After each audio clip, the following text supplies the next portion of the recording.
우리 지역의 이슈 콕 짚어봅니다. 헬로 이슈 토크. 도내 이슈를 전문가와 함께 분석해보는 시간, 헬로 이슈 토크의 심준입니다.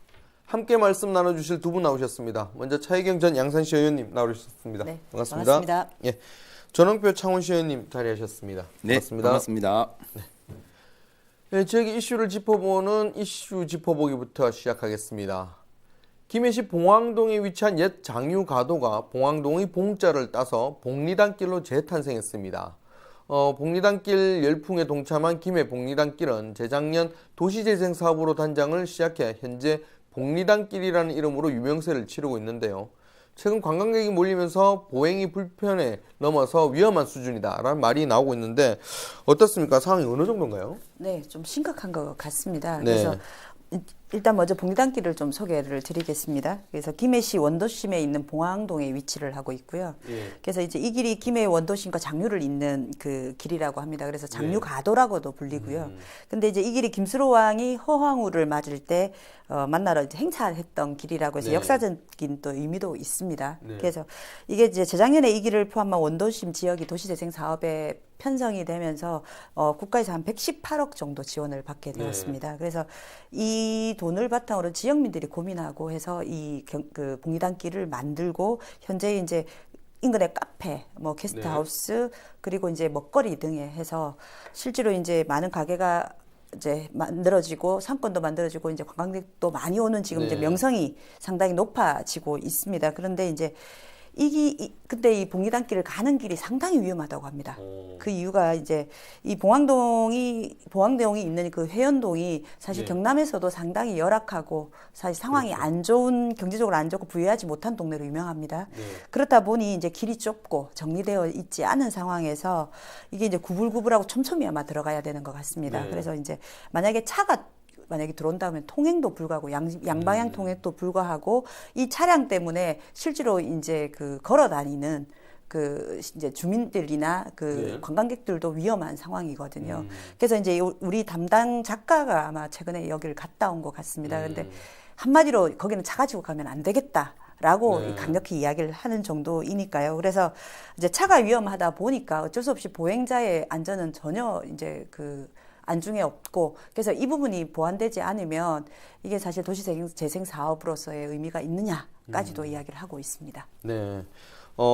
지역 상권을 좀 살리고 해서 지역의 어떤 생활 수준을, 지역민의 삶을 좀 낫게 하기 위해서 하는 게 이제 도시재생 사업이지 않습니까? 근데 이제 이 정도 상황이면 오히려 이제 주민들에게 피해를 주는, 꼭 주민뿐만 아니라 그 주변에 있는 모든 분들에게 피해를 주는 상황이라고 조금 봐지는데, 경남에는 유난히 좀 도시재생 사업을 따낸 곳이 많지 않습니까? 그러면 이번 김해 복리단길 사례를 조금 참고해야 될 것 같습니다.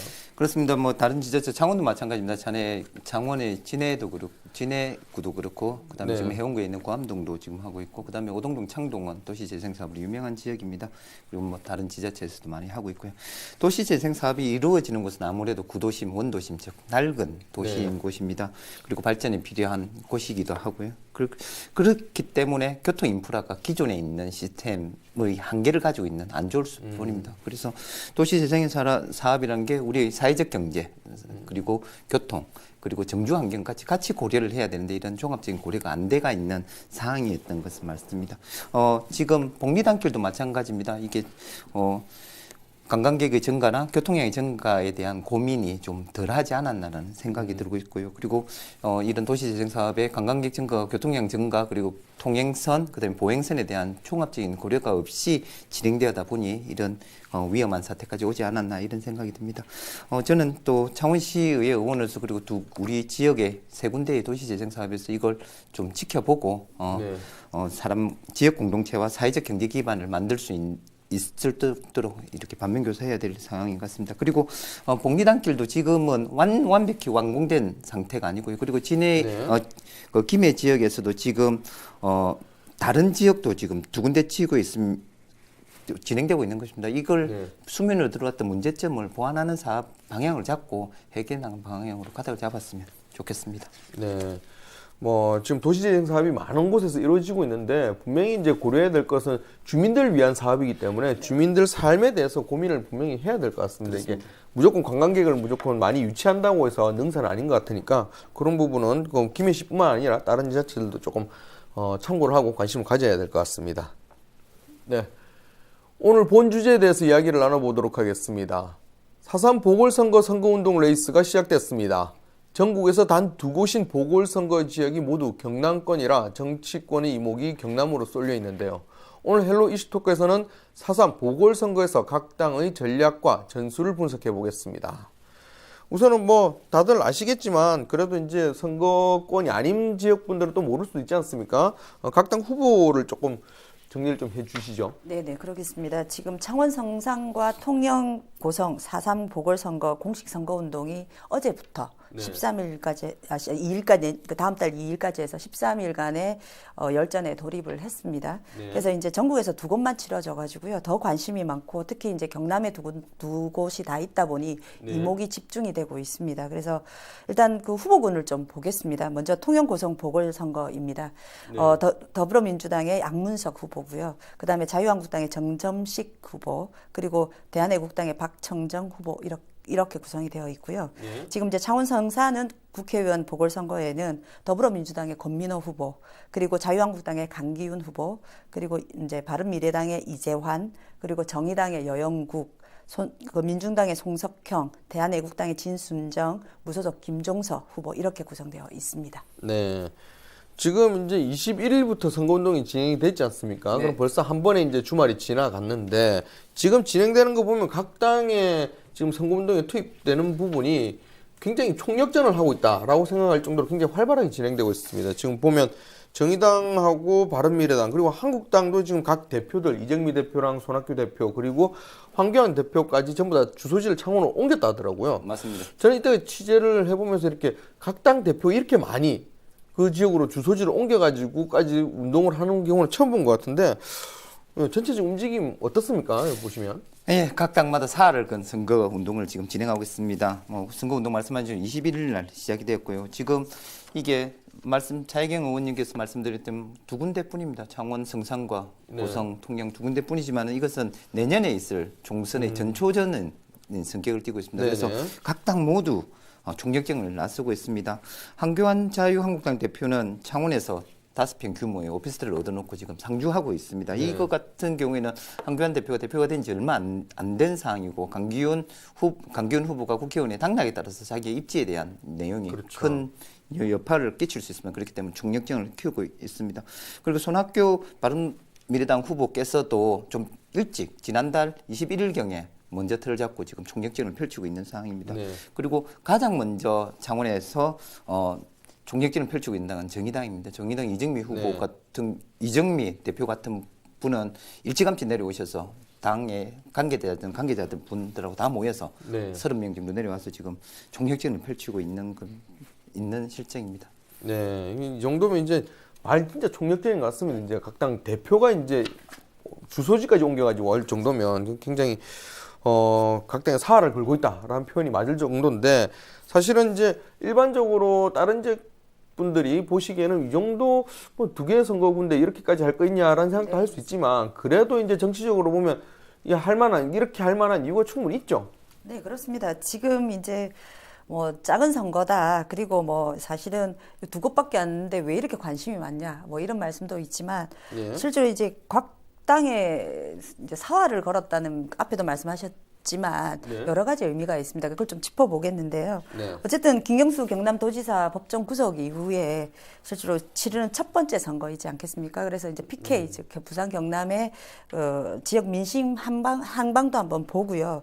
그리고 또 내년 4월에 곧 또 총선입니다. 그걸 점칠 수 있는 가장 큰 잣대라고 보시면 됩니다.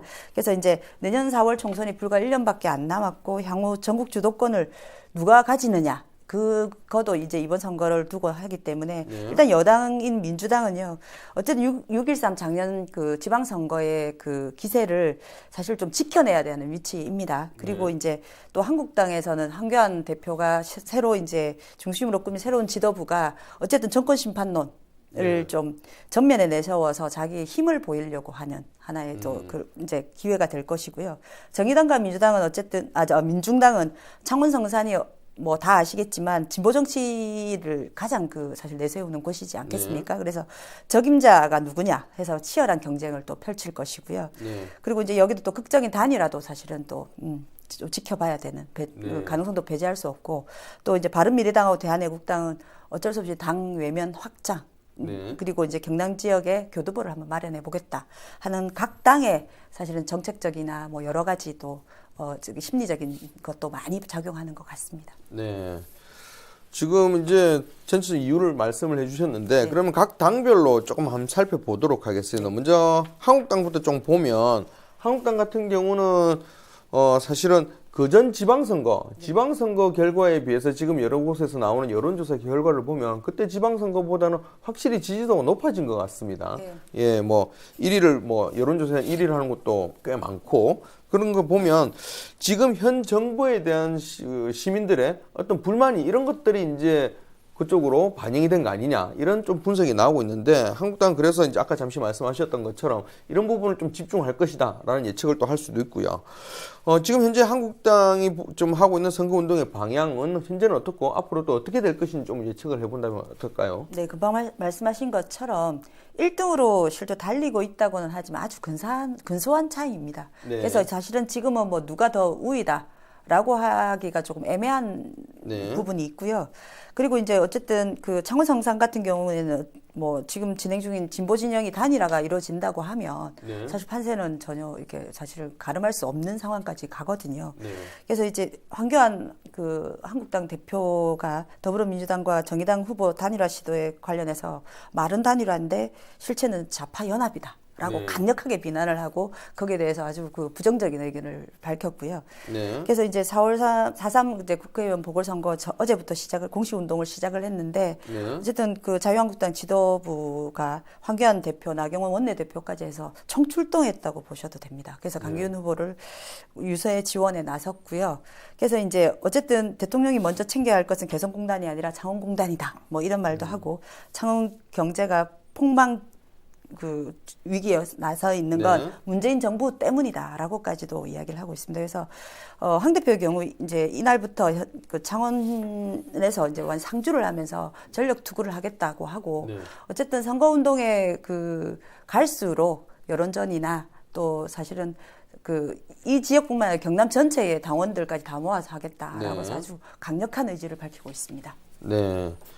지금 이제 한국당 부분 얘기를 하셨지만, 한국당 입장도 그렇고 모든 선거판에서 지금 특히 이제 창원 성산구 중심으로 보면 제일 중요한 거는 단일화 부분인데, 단일화가 이제 선거판을 좌우할 수 있는 가장 큰 이제 사안인데, 지금 이제 진보 진영에서는 민주당은 결국 정의당은 손을 잡았지 않습니까? 그렇습니다. 이제 서로의 역할이 좀 있을 텐데, 이번 선거에서 민주당과 정의당의 방향, 역할 뭐라고 볼 수 있을까요? 민주당의 역할 또는 정의당의 방향은 같습니다. 자유한국당에 절대 창원 성산을 내어줄 수 없다는 입장이 그것입니다. 민주당은 문재인 정부의 심판론을 극복을 해야 되는 입장입니다. 네. 그리고 드루킹 댓글 조작 사건으로 구속된 김경수 후보의 명예도 지켜야 된다는 입장입니다. 정의당 또한 이게 이전에 선거가 치러지기 이전에 노회찬 후보의 지역구였습니다. 그 노회찬 정신과 그리고 건영길, 노회찬으로 이어진 정의당의 이런 지역구를 지켜야 되는 입장이 있습니다. 그리고 창원 성산이라는 곳이 또 정치계에서 커다란 의미를 가지고 있습니다. 진보 정치 1번지, 노동자 정치 1번지라는 정의당이 가지고 있는 당의 정책과 맞는 그런 의미를 가지고 있기 때문에 그런 것 같습니다. 그리고 이와 같이 민주당과 정의당 그리고 범야권에서 후보 단일화를 내세우는 이유는 과거 선거의 결과에 대한 것도 표방하고 있습니다. 17대, 18대는 민주노동당 건영길 후보가 연거푸 당선되었던 지역이고요. 그때는 단일 후보였습니다. 그리고 20대에서는 진보 단일화로 노회찬 후보가 됐습니다. 근데 단일화하지 못했던 19대는 지금 자유한국당 후보인 강기훈 후보가 이 자리를 차고 앉았습니다. 그랬죠. 이런 과거의 사항을 보면 단일화만이 꼭 이 지역구를 지킬 수 있는 하나의 근본 조건이기 때문에 그렇습니다. 이것도 범야권에서는 그렇게 생각하지만은 한국당 입장에서는 단일화가 또 그렇죠. 입성하는 데는 큰 걸림돌이 되기 때문에 중요하게 부각되는 이유 중에 하나입니다. 네. 이제 정의당을 좀 얘기를 해봐야 될 것 같은데, 정의당 같은 경우는 지금 저희 통영 고성 선거구하고 창원 성산구 선거구에서 한 군데 창원 성산구만 냈지 않습니까? 네, 한쪽 선거구는 포기를 했는데 네. 그만큼 이제 이쪽 창원 성산구에 살을 걸고 총력을 기울이겠다 이런 뜻인 것 같습니다. 네. 사실 뭐 노회찬 의원의 맥을 뭐 잇기 위함일 수도 있고, 그다음에 창원 성산이 아까 말씀하셨던 성산이 가진 어떤 정치적 의미 이런 부분을 계속 이어나가겠다 이런 의지의 표명인 것처럼 보입니다. 이번 선거에 임하는 정의당의 의지 어떻게 좀 평가하실 수 있을까요? 지금 정의당은 계속 지금 이 말씀을 드린 건 사활을 걸었다라고 이야기를 하는데 사실 진짜 정말 사활을 걸은 것 같고요. 지금 강한 의지를 또 보이고 있고 더더욱이나 중요한 건 어쨌든 정의당이 사실은 그러니까 고 노회찬 의원이나 지금 현재 현 여영국 의원 자체가 서민들의 상당히 이제 관계가 좋습니다. 그래서 정서를 상당히 깊이 파고들어서 정치를 하시고 계시기 때문에 실제로 이제 그런 것을 이어받아서 좀 하겠다. 그리고 노회찬 의원의 빈자리를 채워야 하는 숙명적인 과제도 실제로 또 안고 있고 그래서 상당한 결의를 다지고 있는 걸로 보입니다. 그래서 어쨌든 이렇게 말씀합니다. 이야기를 하고 있습니다. 노회찬 정신을 계승하는 마음으로 선거에 임하겠다. 그리고 서민들을 위한 정의로운 정치, 고단한 삶을 개선하기 위한 정치적인 상징이기 때문에 여영국을 통해서 노회찬 정신을 부활시키겠다라고 아주 강한 의지를 밝히고 있습니다. 네. 지금 이런 상황, 그러니까 자유한국당과 그다음에 단일 후보 간의 어떤 이강의 싸움이 지금 이제 그려지고 있지 않습니까? 그런 상황에서 가장 조금 곤혹스러운 정당이라면 바로 민중당일 것 같습니다. 물론 이제 다른 정당도 있고 다른 후보도 있겠지만 민중당이 좀 많이 곤혹스러울 것 같은데, 왜냐하면 이제 그 전에 또 진보 단일화를 또 추진을 했었고요. 그런 상황인데 현재 지금 막판에 다시 이 민중당이 앞서 추진했던 단일화에 대해서 계속 다시 한번 제안할 거다, 아니면 끝까지 혼자 홀로 가겠다, 이런 여러 가지 전망이 좀 나오고 있는데 현재 상황에서 민중당이 어떤 입장을 취할 거라고 좀 예측할 수 있을까요? 그 예측하는 게 참 쉽지 않은 일입니다. 민중당은 실질적으로 노동자 중심을 표방하는 정당입니다. 그리고 네. 창원 지역 같은 경우 대기업, 중소기업, 노동자들이 많은 곳이기도 합니다. 네. 그래서 제 판단은 민주당 자체로 완주하지 않을까라는 생각입니다. 노동자의 권리와 권익을 대변할 수 있는 정당이 필요하다는 요구도 많기 때문에 그렇습니다. 네.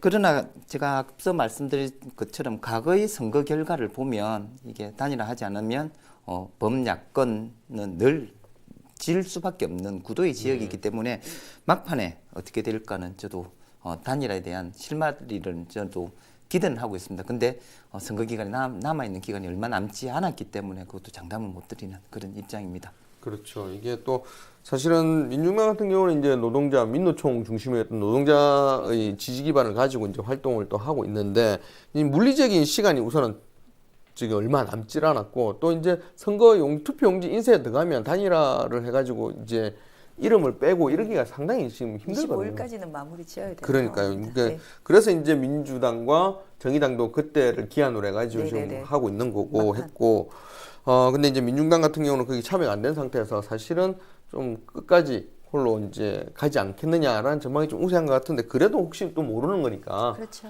정치는 또 생물이지 네, 않습니까? 맞습니다. 또 도저히 뭐 한국당한테 줄 수 없다 이렇게 하면 또 그러면 또, 상대당도 할 수 있는 예, 부분이고, 좀 그런 여러 가지 좀 상황이 벌어질 것 같은데 어쨌든 계속 좀 봐야 될 것 같습니다. 13일간 이제 선거운동 후에 이제 사실 이게 경남 지역은 창원과 통영 고성뿐만 아니라 전체 경남 지역이 가장 전국에 시끄러운 지역이 되겠죠. 될 거라고 보는데, 그만큼 시끌벅적하고 여러 가지 일들이 많이 벌어지는 부분이면 제일 중요한 건 사실은 후보자도 중요하지만 유권자들, 그 사람들 직접 뽑는 유권자들이 가장 중요하지 않겠습니까? 물론 이제 선거구가 이제 다른 지역 같은 경우는 자기 선거구는 아니지만 어쨌든 국회의원은 나라를 위해서 일하는 사람들이니까 관심도 있을 거고요. 그래서 당연히 이제 유권자들은 투표권도 행사해야 되고, 또 불법 선거는 뭐 당연히 눈여겨봐야 되고, 또 어느 정도 시끄러움이나 이런 좀 불편함도 감수해야 되겠죠. 네, 그렇습니다. 저도 선거를 치러봤지만 실제로 가장 큰 게 이제 확성기를 통해서 뭐 시끄럽게 한다든가 그러면 네. 사실은 저희도 많이 혼나고 했었거든요. 근데 이제 유권자님은 조금 양보를 좀 해주셔야 될 것 같습니다. 그 시간이나 이런 것들이 좀 이른 시간부터 해서 그래서 이제 요런 그 지금 이제 어떤 게 되는지를 좀 짚어 드리려고 합니다. 양이 조금 되지만 조금 들어주시기 바랍니다. 네. 어제 선관위에 따르면 후보자와 그 배우자 그리고 선거사무장, 선거사무원, 회계 책임자는 선거운동이 시작되는 21일부터 그 어깨띠나 표찰, 그 밖에 소품을 붙이거나 지니고 선거운동을 할 수 있습니다. 그리고 후보자는 선거운동 기간, 그러니까 그 선거구 안에 선거용 현수막을 붙일 수 있고요. 그리고 후보자, 선거사무장, 선거사무원과 그가 지정한 사람은 공개된 장소에서 자동차 이후에 부착된 확성장치 및 휴대용 확성장치를 이용해서 연설과 대담을 할 수 있습니다. 근데 이제 연설 대담하는 시간이 오전 7시부터 오후 10시까지 가능하고요. 휴대용 확성장치는 오전 6시부터 오후 11시까지 가능합니다. 녹음 녹화기는 오전 7시부터 오후 9시까지만 사용할 수 있습니다. 그래서 일반 유권자는 선거운동 기간에 직접 통화하거나 공개된 장소에서 특정 정당과 후보자에 대한 지지를 호소할 수 있고요. 인터넷 전자우편, 문자, SNS를 이용한 선거운동도 가능합니다. 이 방법을 이용한 선거운동은 선거 당일에도 가능합니다. 이제 법이 바뀌어서 그렇죠. 그래서 다만 어깨띠 모양과 색상이 동일한 모자, 옷, 표찰, 피켓, 그 밖의 소품을 활용한 선거운동은 이들에게는 허용되지 않습니다. 그래서 공무원들 일부 유권자와 미성년자는 선거운동을 할 수 없다는 거 유념하시고요. 그래서 선관위는 후보자의 비방이나 허위 사실이 적시된 글을 SNS로 공유하거나 퍼나르는 행위, 기표소 안에서 투표지를 촬영하거나 이를 SNS에 올리는 행위는 공직선거법에 위반될 수 있으니 꼭 주의하시기 바란다라고 이야기하고 있습니다. 네. 사실은 이제 아직까지도 투표할 때 보면 사람을 뽑는 선거임에도 불구하고 당을 보고 뽑는 경우가 많지 않습니까? 네. 대부분 좀 그런 부분인데 그래도 이제 후보들 면면을 좀 봐야 되고 당보다는 당의 색깔 이런 것보다는 면면을 좀 봐야 될 것 같은데 이 후보들의 면면을 볼 수 있는 그런 창구도 꽤 많이 마련돼 있죠? 네, 그렇습니다. 후보자의 면면을 알아볼 수 있는 방법들은 여러 가지가 있습니다. 지금 뭐 각 방송사에서 주최하는 TV 토론회, 창원 성산구도 지금 준비되어 있는 걸로 알고 있습니다. 그런 TV 토론에서 자기의 소신과 정치적 철학, 공약 등을 짚어보는 것도 상당히 중요한 것 같고요. 그 TV 토론회 같은 경우는 상방의 후보끼리 질의응답 시간도 있고 이러니까 거기에 대한 생각과 철학 그리고 정치적인 방향 그리고 공약 실천성을 따져볼 수도 있습니다.